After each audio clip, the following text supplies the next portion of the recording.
My name is Corey Nolet. I'm a senior data scientist and engineer on the RAPIDS cuml team, and today I'm going to walk you through a workflow for analyzing single-cell RNA sequencing data. In this tutorial, we will be processing and analyzing the gene expressions for a population of cells from a human lung. Now, I'm not a biologist, and my intent here is not to provide an extensive introduction on single-cell analysis. RAPIDS is a community and a set of libraries focused on GPU accelerating industry-standard Python tools for data science. scanpy has become the standard library for single-cell RNA analysis in Python, and it already contains some RAPIDS integration. As we go through this workflow, I'll also be discussing how we've GPU accelerated some of the remaining parts of scanpy. The RAPIDS ecosystem contains many near drop-in replacements for core libraries in the PyData ecosystem. Two of the most popular data processing libraries, Pandas and NumPy, have GPU equivalents named cudf and cupy, both of which we'll be using in this workflow.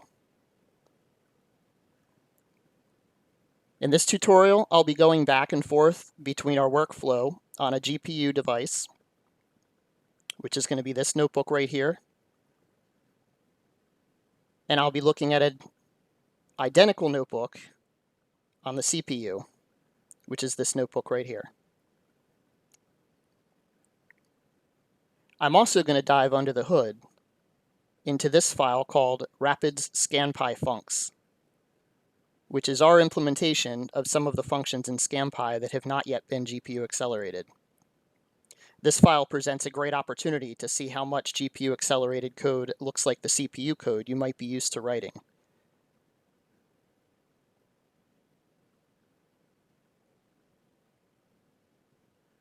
Our dataset contains a count matrix of approximately 65,000 cells and 26,000 genes. This means that the dataset contains approximately 65,000 rows and 26,000 columns. It's very sparse, which means the number of non-zero counts in the matrix is significantly smaller than the number of zeros. Only about 7% of the values in this dataset are non-zero, so we use a sparse format to store only the values in the matrix which are non-zero. In addition to NumPy's multidimensional arrays, cupy provides a GPU-accelerated replacement for SciPy sparse arrays. The first thing I'm going to do here is I'm going to run the first cell of our notebook, which is going to import cudf and cupy. It's also going to import scanpy. And it's going to import some estimators from our cuml library, which is the near drop-in replacement for scikit-learn.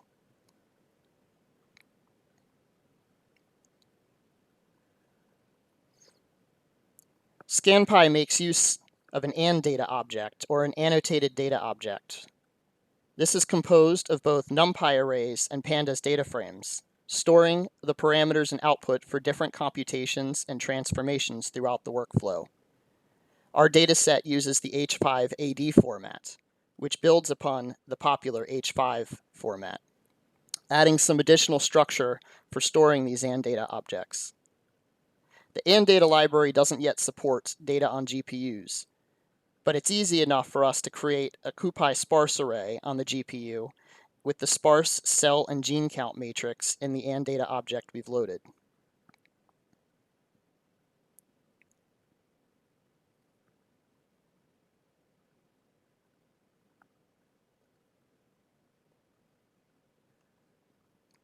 Since we're going to be using a cupy sparse matrix outside of the AND data object, we can create cudf series objects to track all the unique cell and gene names on the GPU.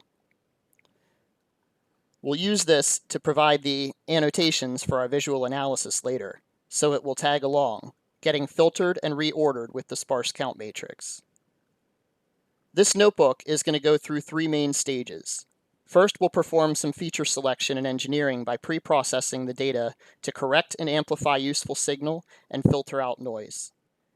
In the next stage, we'll cluster and visualize the cells that remain before we perform a differential gene analysis in the last stage.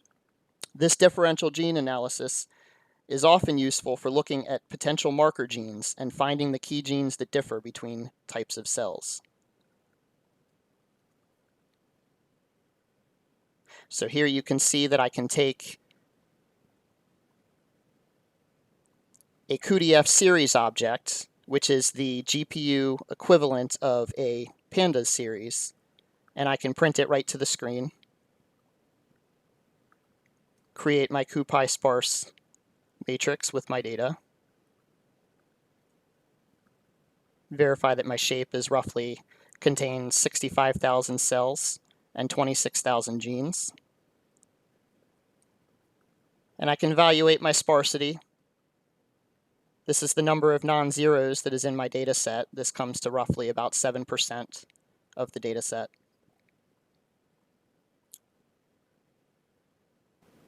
The first step of our preprocessing stage will perform some initial outlier filtering by removing cells that may contain errors from data collection. We identify these cells containing a very small or very large amount of genes. We also perform a filtering for the genes, removing those that might no longer have any cells as a result of the previous step. This has reduced our data by a couple hundred cells and a few thousand genes.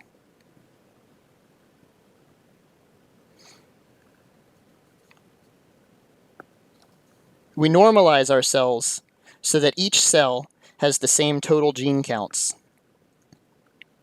This allows us to better compare the gene expressions across the cells. Next, we perform a log transform.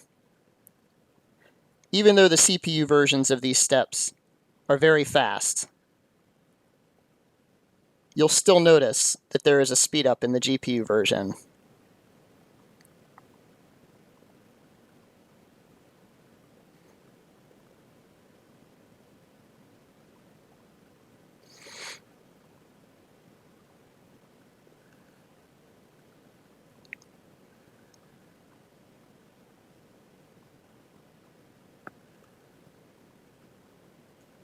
We perform feature selection by keeping only the top most variable genes and removing the rest of the genes. It's common for the number of variable genes to range from 1,000 all the way up to 5,000. The most variable genes contribute strongly to cell variation, and there are several different algorithms for computing them. These algorithms often use a measure of dispersion or a coefficient of variation. We've not implemented a GPU equivalent for this yet, so this is a good opportunity to show how we can temporarily move our data to CPU memory, which we call host memory, and build an AND data object out of our log transformed data, so that scanpy can perform this computation on CPU. We will one day move the filtering of highly variable genes to GPU as well, and likely find a huge performance boost. However, 1.57 seconds isn't bad for now.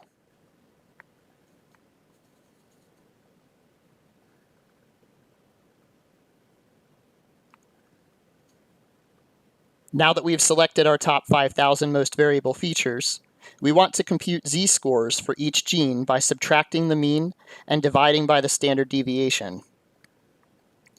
As part of the scaling process, we also regress out any confounding factors that might have contributed to high cell-to-cell variation in the gene expressions. Here we're using the sum of expressions and the percentage of ribosomal genes in each cell in order to correct each gene. We have 3 marker genes that we're going to track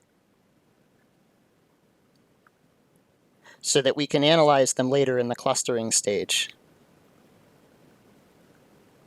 We're going to perform a filter for our ribosomal genes, and there are 4 of them currently in the data set. We have our data still on the CPU in our AND data object. And now we're going to compute the sum of all the genes for each cell. And we're going to compute the percentage of those counts that are ribosomal expressions.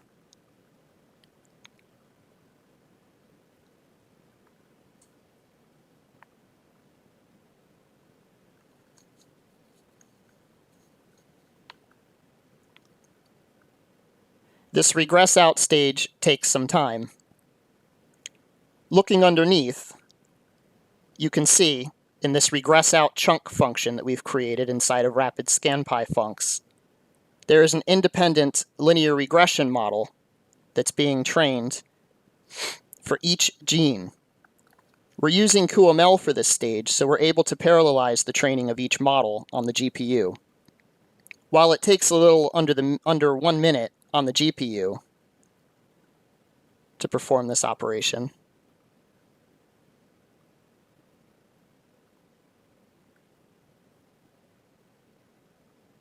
on the CPU, it takes almost 4.5 minutes.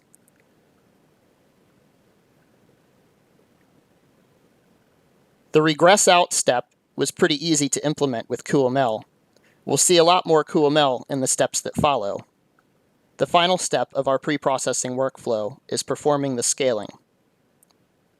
Overall, the preprocessing has nearly 5x speedup over the CPU.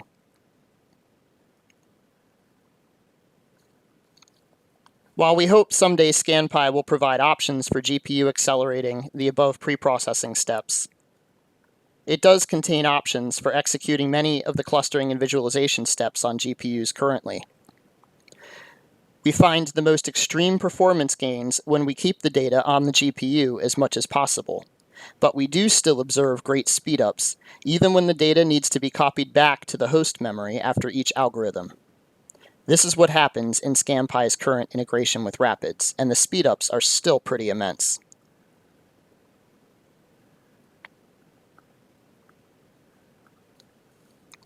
A few of the steps that follow use RAPIDS indirectly through scanpy.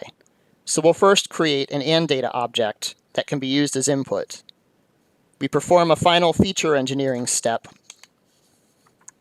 by taking the dimensionality of our data down to about 50 features. This is done by projecting onto the first 50 principal components using PCA. We'll use cuml directly for this and find a pretty nice speedup, even though PCA on the CPU isn't horrible for this data.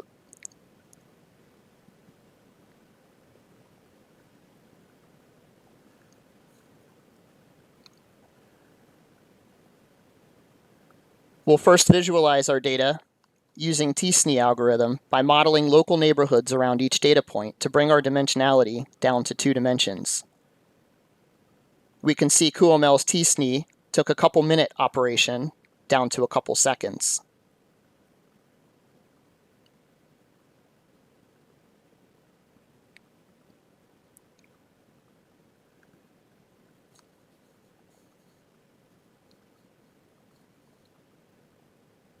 We use k-means to place our cells in groups based on similar gene expression. And even though the CPU ran k-means in only a few seconds, we can see that the GPU version is still much faster. These speeds are enabling real-time and interactive data exploration.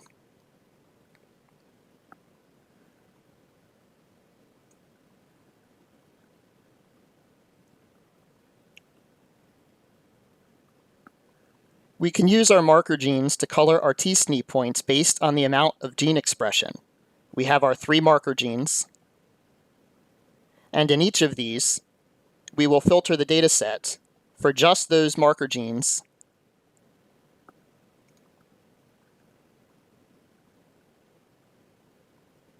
and notice that t-SNE managed to cluster most of the cells with similar marker genes together.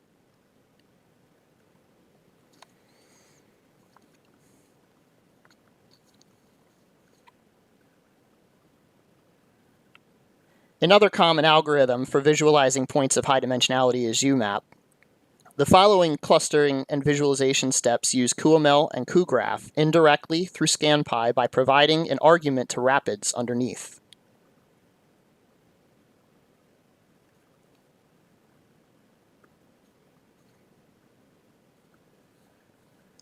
Instead of k-means, we'll be using the popular community detection algorithm Louvain, which can be found in RAPIDS cugraph. In addition to Louvain and UMAP, we'll also be computing a k-nearest neighbors graph to compute connectivity information. Once again, we find the k-nearest neighbors computation goes from almost half a minute down to under 5 seconds.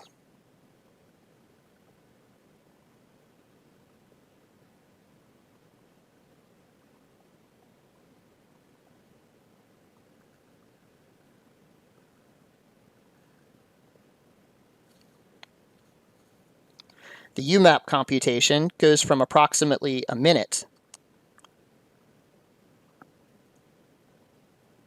down to under 1 second.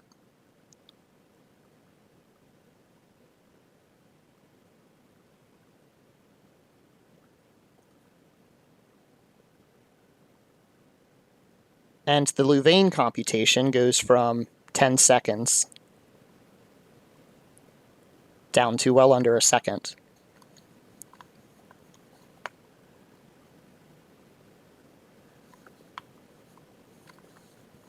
Similar to the previous clustering and visualization steps, we can visualize the resulting data points colored by cluster, and we can also color by our gene expressions.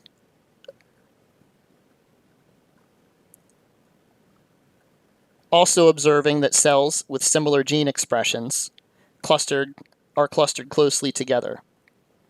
The RAPIDS entire clustering and visualization section, including both the t-SNE and UMAP steps, takes a little over 14 seconds to complete.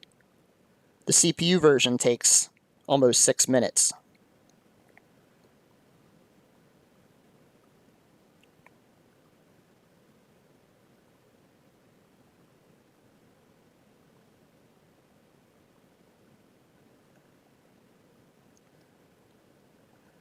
The final stage of this notebook performs a differential expression analysis by training a logistic regression model on the cells using the Louvain clusters as labels.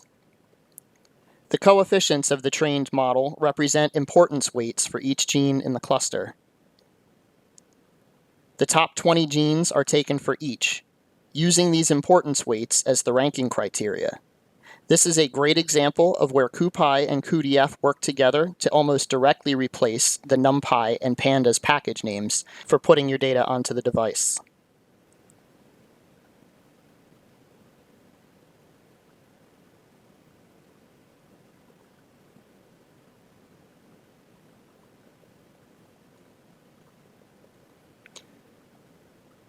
We're making a call to this function that we've replaced with scanpy here.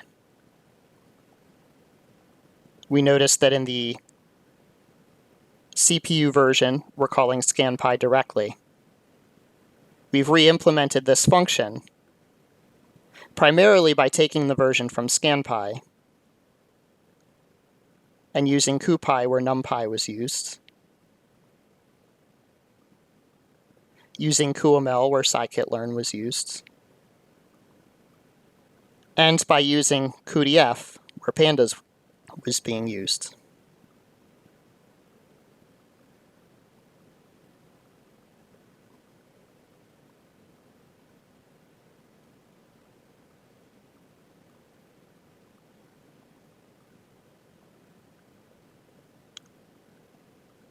We see just by making these simple adjustments to the CPU version, we were able to take this computation down from a minute to a little over 8 seconds.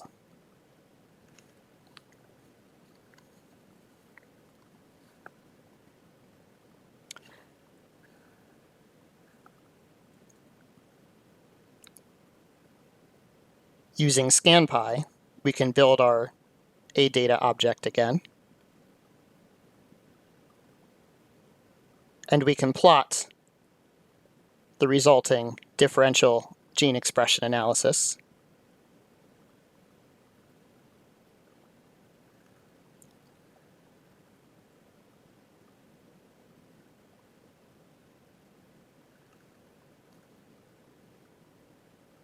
The The end of the notebook provides a simple demonstration of near real-time drill down, which involves filtering the 65,000 cells for only those with high expressions in our 3 marker genes, and rerunning our entire UMAP visualization and clustering step to zoom in on the GPU. This entire step, including the time for drawing the charts, takes about 3.5 seconds. That's about the speed of near real-time exploration.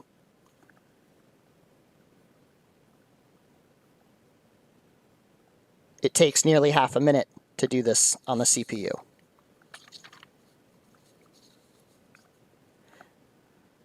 This notebook and the accompanying RAPIDS scanpy funcs script, as well as all the tools I've been presenting in this tutorial, are fully open source and available on GitHub. Recently released on our RAPIDS single-cell examples repository, where this notebook lives alongside other example genomics workflows, was a demonstration of processing 1 million cells on a single GPU. While this demonstration generally requires more GPU memory than most available GPUs support, we show the use of unified memory to oversubscribe the GPU memory and have it spill to the host when it's full. In fact, we've been using it in this notebook already. It was enabled at the very beginning of the notebook. This call to RMM initialize managed memory equals true sets up the RAPIDS libraries to use the UVM, while we initialize cupy to use it by explicitly setting its allocator to use our RAPIDS memory manager. I hope this tutorial helped to boost your excitement about the ease of GPU-accelerated data science, and maybe sparked some interest in new ways it can make you more productive.